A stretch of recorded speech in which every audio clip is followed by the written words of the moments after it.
In September 2007, as he set out to begin his pharmacy studies at university, Sunishbai stepped onto the platform at Waterloo Station with nothing but 2 bags and a head full of uncertainty. For the first time in his life, he wasn't surrounded by the steady support of his parents. He stood alone in the busiest city he had ever known, searching for directions and feeling the weight of independence settle onto his shoulders. University was a new world. None of his school friends were on the same campus, so every face was unfamiliar. Until now, life had been sheltered, focused, disciplined, structured. Here, he had a laptop of his own, a room of his own, freedom of his own. And with that freedom came choices he had never been tested with.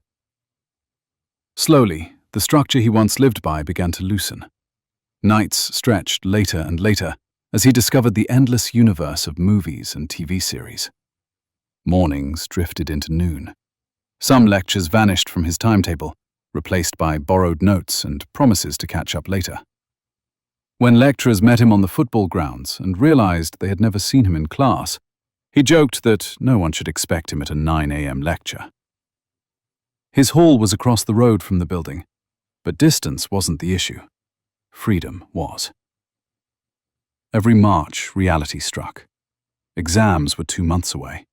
Panic became routine.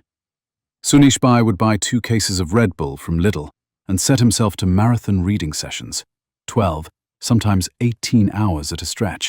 London life added its own temptations. Almost every evening followed the same pattern. Lectures finished at 5, dinner and a shower by 7, and by 9:30 the group was out. Sometimes it was clubs, sometimes long walks across glittering bridges, sometimes quiet hours by the riverside. Sunishbai never drank alcohol, only Coke, but the pressure was always around him. People insisted he was missing out, but by Swamiji's grace, the interest never took root. Social media had its own hold. In those days, it wasn't WhatsApp, it was BlackBerry Messenger. Entire lecture halls sat with heads bowed, thumbs tapping. Sunishbai didn't know what the lecturer was talking about, but he always knew what the BlackBerry groups were planning. But the constant outings, late nights, mixed company, and the glitter of London slowly pulled him further from satsang. His sense of right and wrong blurred. Both paths felt appealing. His focus shifted. His clarity faded. He looked for any excuse to go out. The Santo visiting the UK saw the drift immediately. Without lecturing him, without scolding, they simply took him with them, on Vicharan, on small errands, on quiet walks. Gently, steadily, they guided him back, helping him regain the compass he had begun to lose. By any logical measure, Sunishbai should not have remained in satsang. He missed lectures. He went out constantly. His attention was scattered. Yet something deeper held him. He was saved by 3 anchors. First was Friday Sabha. No matter what plans the group made, Fridays were non-negotiable. Even if everyone was going out that night, Sunishbai went home. His entire friend circle knew. Friday meant Mandya for Sunishbai. In a whole year, he missed Sabha only 3 or 4 times. Second was his bond with elders and mentors. Ashok uncle was a constant presence, someone he spoke to at least once a month. And every week, or every couple of weeks, he would visit Charan Raj. He met Harisharan Swami, Anand Sagar Swami, or Paramrut Sir, sometimes for lunch, sometimes for a quiet walk. He told them the truth about his struggles, his confusions, his university life. After they all left for India in 2008, new guides stepped in. Rishibai, Pinkubai, and Smitbai, and Vivekbai. He never lied to them. Even when uncomfortable, he answered honestly when asked. And the third anchor was simple but powerful. Every morning during puja, he listened to a gosti. 1 gosti a day, every single day. It kept him tethered to Swamiji. It reminded him that his life had a direction, a mission, a purpose larger than London nights and BlackBerry messages. Each morning, he remembered Swamiji was with him.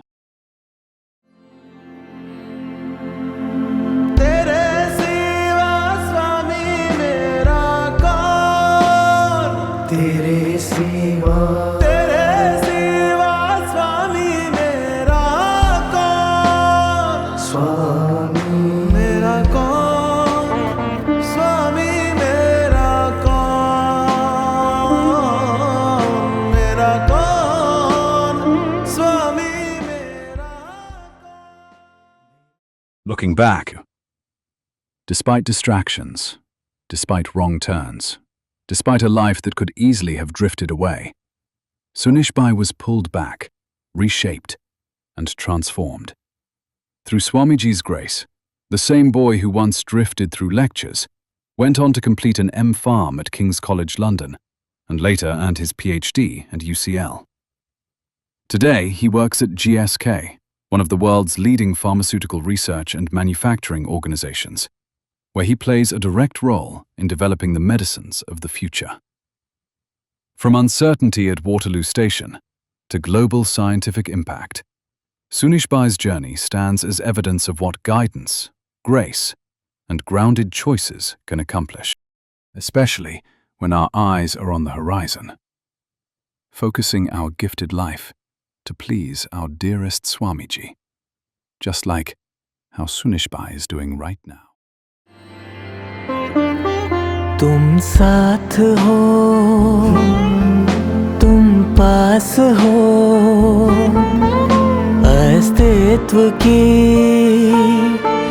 हर सांस हो। तुम साथ हो, तुम पास हो, हर सांस हो। स्वामी मेरी हर सांस हो, मेरी हर सांस हो। तुम साथ हो, तुम पास हो, हर सांस हो। स्वामी मेरी हर सांस हो, मेरी हर सांस हो।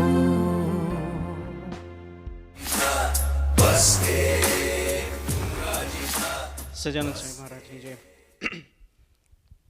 It's a big reflection on what is 2007 to what is now. The challenges feel like they were the same level of distractions. You could watch any episode you wanted on your laptop with Wi-Fi. I had a phone to distract me the whole time. We had a BlackBerry group with 60 people. And that 60 people, every lecture was the same.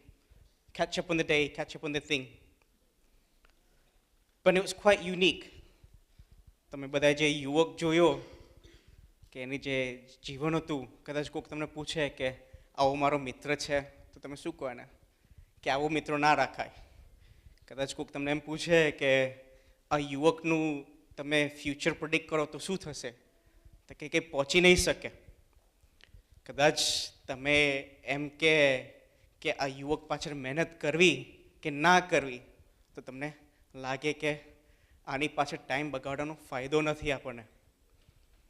પણ there was always one thing in my life કે કદાચ જે 4-5 વસ્તુ જે જોઈતી હતી એ સ્વામીજીએ પ્રભુ સ્વામી સામે ચાલીને આપતા હતા. મારે કોઈ દાખલો નહોતો કરવો પડ્યો. એક બે નાના મારા શોર્ટ પ્રસંગ કહું કે હું જ્યાં ભણતો હતો, જે સ્કૂલમાં ભણતો હતો, મારા પાસે આજુબાજુ રોલ મોડલ નહોતા. Where I used to live, the road behind me, there was a person who was 2 years above me in school. તમે બંને સાથે જતા હતા દરરોજ સવાર સ્કૂલે. એ દરરોજ સાથે સ્કૂલે જતા હતા. તે મારા કરતાં 2 વર્ષ મોટો. So when he became 15-16, એને એક સિગરેટની ટેવ ચાલુ થઈ ગઈ. અહીંયા the world is different now. Now it's vapes. ત્યારે સિગરેટો હતી. એટલે દરરોજ સ્કૂલે સવાર જઈએ 7:30-8 o'clock બસમાં, ત્યારે બસ સ્ટોપ ઊભો એક સિગરેટ પીવાની ટેવ. એવા આજુબાજુ મારું વાતાવરણ હતું. Then this person went to do his GCSEs, and I still remember on the day he got his GCSEs, he said he was very proud કે I've got all 3s and 4s. I'm the only one in the school that has this record. Who is proud કે દરેકમાં C અને D આવ્યા, એક જ GCSEમાં હું pass નથી થયો એનું પ્રાઇડ હતું. જ્યારે હું એવો નાનો હતો ત્યારે સભા હતી, એવા મિત્રો હતા મારી જિંદગીમાં કે મને નેચરલી બચાયો. મારે કોઈ એફર્ટ નથી, ખાલી એક જ હતું કે કમ ટુ સભા, અને એમાંથી એક સારા મિત્રો થયા, સારું ગાઈડન્સ મળ્યું, સારી ધીમે ધીમે એ વિધાઉટ દાખલો મને હજી યાદ નથી કે there was one day કે I had to do something proactively. It was all just came naturally to me, naturally being in that environment. અને એવી રીતે જોઈએ તો કદાચ એક ડાયરેક્શન મળતું હતું, એક રોડ મોડલ મળતા હતા. સભાથી એક એન્વાયરમેન્ટ હતું. there is a big challenge કે એક મોરલ્સ, પ્રિન્સિપલ્સ ને વેલ્યુઝ, આપણે જે ગુજરાતીમાં સંસ્કાર કહીએ, તો આજની બહારની દુનિયા જોઈએ અને અંદરની દુનિયા જોઈએ તે સંસ્કાર ઊભા કરવા બહુ અઘરા છે. કદાચ કલાકની સભા હશે, પણ મારા મમ્મી પપ્પા એ સભા ભરતા હતા કે અમે સાથે જોઈન થયા when I was 11-12 years old. તો એ જે સેમ ગાઈડન્સ એમને મળતું હતું, એટલે ઘરના વાતાવરણમાં એ ધીમે ધીમે પ્રેક્ટિસ કરતા હતા. તો પ્રેક્ટિસ કરતાં કરતાં એ વસ્તુ આગળ વધી, અને ધીમે ધીમે સ્વામીજી છે, પ્રબોધ સ્વામી છે, એ ધીમે ધીમે જે નાના નાના ગાઈડન્સ આપ્યું, એ નાના નાના ગાઈડન્સના થ્રુએ આપણને મને બધું મળ્યું. મારા જીવનમાં એવો એક પ્રસંગ આવ્યો હતો કે સ્વામીજી ધીમે રહીને મને વાત કરી કે આપણે સોશિયલ થોડુંક ઓછું કરીએ. પણ એક નાનો એવા જે નાના નાના પ્રસંગો છે કે કદાચ પ્રબોધ સ્વામીને મને દર વર્ષે આવીને એક જ ને રીતે પ્રેમ કરતા હતા. સ્વામીજી હતા અને પ્રબોધ સ્વામી હતા. તો પ્રબોધ સ્વામીની એક ટેવ, એક રીતિનીતિ હતી કે બચકા ભરવાની, પણ એક બચકું ભરે અને જે પ્રેમ આપતા હતા એને લઈને આપણને થાય કે હાશ, મારી જોડે કોક છે. I never felt alone. એ પ્રબોધ સ્વામી ધીમે ધીમે કરીને નાના નાના સૂચન કરે, નાના નાની હેલ્પ કરે, આપણું વાત સાંભળે, and I used to feel કે now there's someone to guide me. અને પ્રબોધ સ્વામીની જે ગુરુવરીની જે નાની રીત છે કે નો ડિસ્ટ્રેક્શન અને ઓવર ફોકસ, એમને વાત કરતા હતા અમે ભણતા ભણતા, તમને ખબર પડી કે એકચ્યુઅલી અમારે ક્યાં ફોકસ રાખવાની છે. તો that life is very true, but that life is the same it was 10 years ago, is the same the challenges are now. પણ આ જે સભા છે, મંદિર છે, હરિસેનાની શિબિર છે, સારો મિત્ર છે, રોલ મોડલ મળશે આપણને, એટલે આપણને ખબર નહીં પડે, પણ સહજતાથી નેચરલી વિધાઉટ એફર્ટ આપણું જિંદગી કેવી રીતે સુધરે મને હજી ખ્યાલ નથી. એટલે સ્વામીજીની પ્રભુ સ્વામી ચરણમાં પ્રાર્થના કે તમે અમને બધો ફાઉન્ડેશન આપ્યા છે, તમને બધા ટૂલ્સ આપ્યા છે, તમને કેવી રીતે વાપરતા આવડે, એની નજીક રહેતા આવડે, એ જ પ્રાર્થના સહજાનંદ સ્વામી મહારાજની છે.